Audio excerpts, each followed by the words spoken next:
Il y a un peu plus d'une heure, l'assaut des forces spéciales russes dans l'école où des centaines, peut-être un millier d'enfants et de parents étaient retenus depuis 3 jours. La plupart seraient sains et saufs. Au moins 160 enfants ont déjà été hospitalisés, certains blessés, tous en tout cas déshydratés. Depuis 3 jours, ils étaient entassés sans eau dans un bâtiment surchauffé. Mesdames et messieurs, bonjour. Dans un instant, bien sûr, nous ferons le point sur les otages français d'Irak qui n'ont toujours pas été libérés. Mais tout de suite, donc, ce qui vient de se passer au sud de la Russie, dans cette république d'Ossétie, l'assaut des forces spéciales contre le commando tchétchène qui retenait des centaines d'otages depuis 3 jours, des explosions, des fusillades, mais la plupart des enfants seraient sains et saufs. Marine Jacquemin.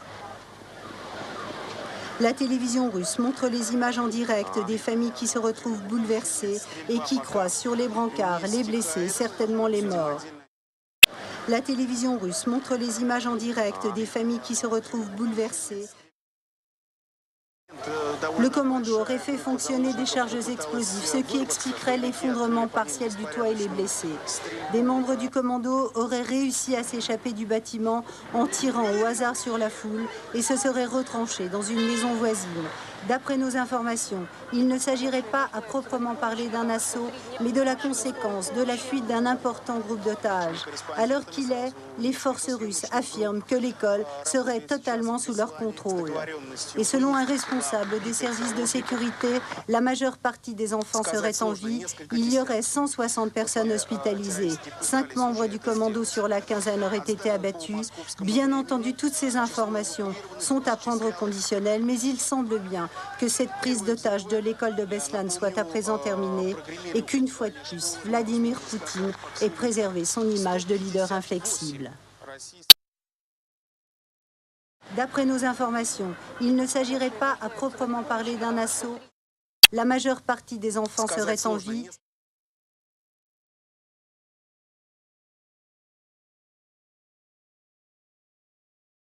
On va retrouver en direct Liseron Boudoul, l'une de nos envoyées spéciales. Liseron, on peut confirmer ce que disait Marine Jacquemin, que les forces spéciales qui avaient promis de ne pas intervenir, en tout cas c'est ce qu'avait dit Vladimir Poutine, ont été obligées de le faire après la fuite d'un énorme groupe d'otages et à l'intérieur des explosions.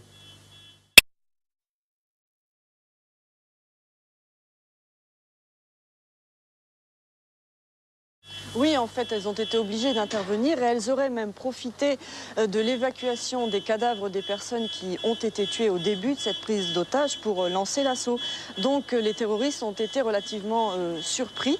Et puis là, on a vu tout à coup des hélicoptères arriver au nombre de 4 survoler l'école. Et puis là, on a vu tout à coup des hélicoptères arriver au nombre de 4, survoler l'école. Et petit à petit, des groupes d'enfants qui s'échappaient. Vous l'avez vu, ces images sont terrifiantes. On voit des enfants sortir complètement nus, des mamans aussi déshydratées, certains en sang, d'autres sont blessés.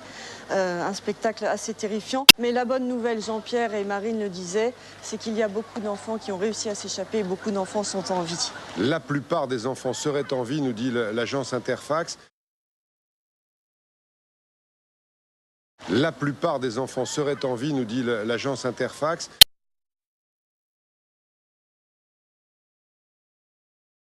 On retrouve Florence Schall, notre envoyée spéciale. On parlait il y a quelques minutes d'explosions et de tirs qui continuaient avec des membres du commando qui se sont réfugiés juste à côté de l'école et aussi d'une dizaine de morts évacués de l'école. S'agit-il d'enfants, Florence ?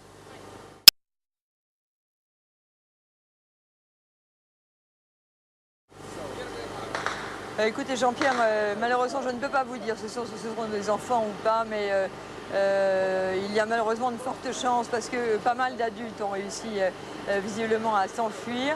Vous savez, ce matin, donc, les Russes avaient négocié une soi-disant trêve avec les rebelles. Vous savez, ce matin, donc, les Russes avaient négocié une soi-disant trêve avec les rebelles pour pouvoir évacuer les cadavres des parents qui avaient essayé cette nuit de venir sauver eux-mêmes leurs enfants et qui avaient été tués par les rebelles cette nuit. Et pendant qu'ils sont venus dans la cour de l'école avec une voiture, ils ont provoqué en même temps l'explosion du toit de l'école. Le toit de l'école s'est effondré et donc à ce moment-là, pas mal d'otages ont réussi à s'enfuir.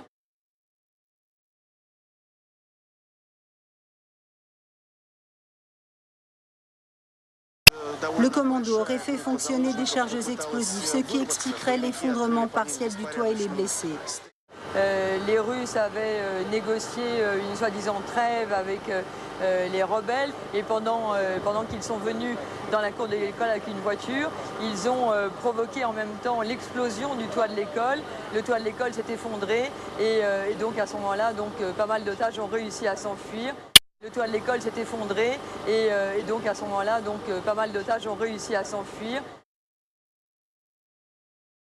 Je sais que des blindés ont pris place tout autour de l'école et sont même actuellement, il y a un blindé qui est rentré encore dans la cour de l'école, mais donc ça veut dire qu'il y a encore des terroristes qui sont à l'intérieur et qui sont donc en train de se battre. On sait donc aussi qu'il y a une dizaine de blessés qui viennent d'être évacués et malheureusement le nombre des victimes n'est absolument pas encore connu. Les ambulances arrivent de tous les côtés et se multiplient. Encore là maintenant, je vois juste passer derrière moi 3 nouvelles ambulances. Je sais que des blindés ont pris place tout autour de l'école. On sait donc aussi qu'il y a une dizaine de blessés qui viennent d'être évacués. Je vois juste passer derrière moi 3 nouvelles ambulances. En tout cas, tous les otages évacués, vous nous vouliez nous le confirmer, on l'a vécu en direct et alors on refera un dernier point à la fin de cette édition de 13h avec peut-être un bilan. La plupart des enfants auraient été sauvés selon l'agence Interfax. En tout cas, tous les otages évacués, vous nous vouliez nous le confirmer, on l'a vécu en direct et alors on refera un dernier point à la fin de cette édition de 13h avec peut-être un bilan. La plupart des enfants auraient été sauvés selon l'agence Interfax.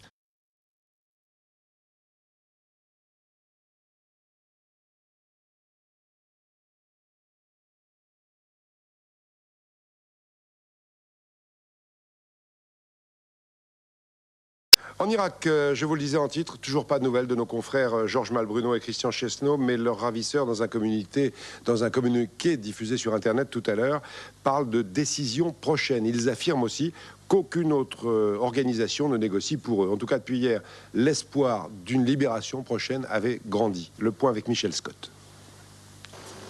À Bagdad, les heures se suivent dans l'attente d'une libération dont chacun pense qu'elle peut intervenir prochainement, mais l'ambassade de France jusqu'au bout veut rester très prudente. Les 2 otages, croyait-on savoir hier, auraient changé de main, ou en tout cas ceux qui en ont maintenant la charge seraient désireux d'aboutir à une solution rapide. Une libération dont chacun pense qu'elle peut intervenir prochainement. Les 2 otages, croyait-on savoir hier, auraient changé de main. Plusieurs scénarios sont possibles.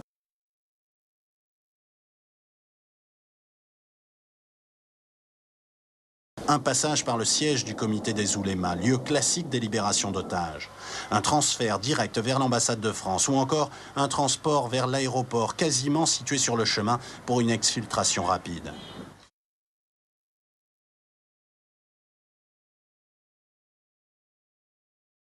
Mais on n'en est pas là. Venant troubler ce fragile optimisme via un site internet, l'armée islamique en Irak, dans un communiqué non authentifié, aurait déclaré qu'elle avait toujours le contrôle de la situation et qu'elle allait prendre sa décision prochainement, confirmant d'une certaine façon que des discussions étaient encore en cours.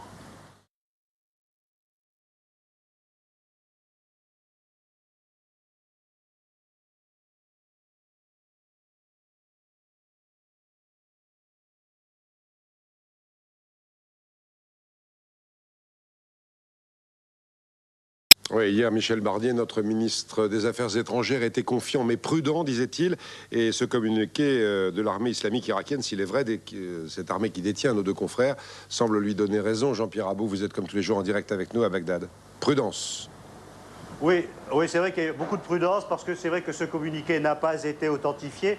Mais en tout cas, les autorités françaises ici disent qu'il faut être très prudent et qu'effectivement, rien ne permet de dire qu'il y ait eu un changement de groupe. Rien ne permet de dire qu'il y ait eu un changement de groupe. Jean-Pierre, a-t-on confirmation ou pas qu'ils ont changé, que les otages, les deux Français, ont changé de groupe et ne seraient plus aux mains de l'armée islamique? On n'a aucune confirmation de ça.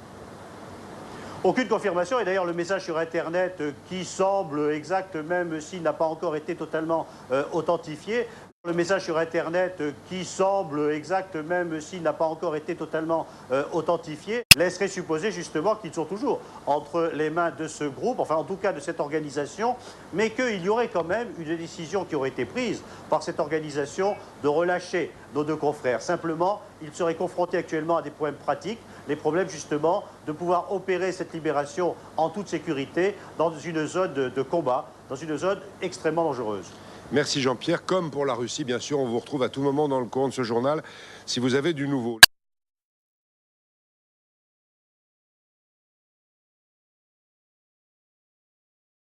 Moi j'espère, Inch'Allah, on dit que Dieu le veut, ils vont les relâcher aujourd'hui. Je crois qu'ils vont les relâcher aujourd'hui. Moi je suis sûr qu'ils vont les relâcher aujourd'hui.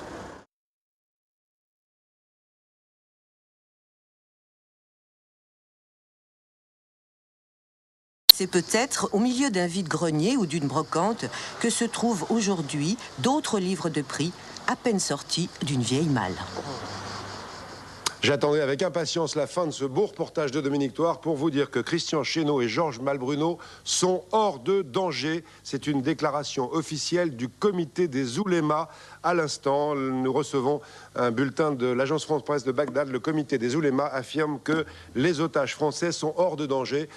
Depuis hier, on disait qu'ils étaient vivants, on disait qu'ils étaient en bonne santé, et on était optimiste mais très prudent, comme l'était Michel Barnier hier. Le comité des oulémas confirme qu'ils sont hors de danger. Cela signifie qu'ils ne seraient plus aux mains de l'armée islamique irakienne et qu'ils seraient quelque part en voie d'une complète libération. Mais cette déclaration est la première qu'on attendait avec impatience depuis 14 jours. Avant de refermer cette édition de 13h, en direct avec nous au téléphone, Jean-Pierre Abou à Bagdad. Je le disais à l'instant, le comité des oulémas, pour la première fois, dit que Christian Chesneau et Georges Malbruno sont hors de danger. Information crédible cette fois, Jean-Pierre? Très crédible, Jean-Pierre, puisque c'est le comité des oulémas qui est le principal intermédiaire entre l'ambassade de France et les ravisseurs. D'ailleurs, c'est le comité des oulémas qui a reçu hier les représentants des musulmans français. Donc, effectivement, ce sont eux qui ont vraiment le contact avec les ravisseurs. Et s'ils disent ça, c'est qu'ils ont certainement d'excellentes raisons de le dire.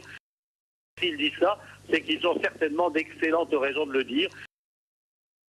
Et que l'on peut, en plus, espérer peut-être un dénouement heureux, comme semblerait nous le dire ce matin l'ambassade de France. C'est la première fois en tout cas qu'on a une nouvelle officielle aussi rassurante. Ce communiqué précise, leur libération est une question de temps. Donc ça signifierait qu'ils ne sont pas encore libérés, Jean-Pierre. Non, ça signifierait qu'ils sont...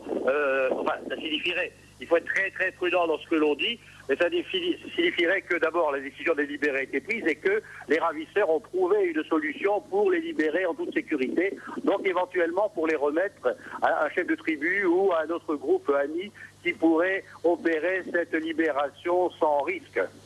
Eh bien Jean-Pierre, je vous remercie de ce commentaire. On ne pouvait pas mieux terminer cette édition de 13h tout en restant un peu prudent, mais hors de danger de la part du comité des oulémas, vous le confirmiez, c'est officiel et ce sont les seuls qui avaient des contacts avec les ravisseurs. Christian Chesneau et Georges Malbruno sans doute libérés dans l'après-midi.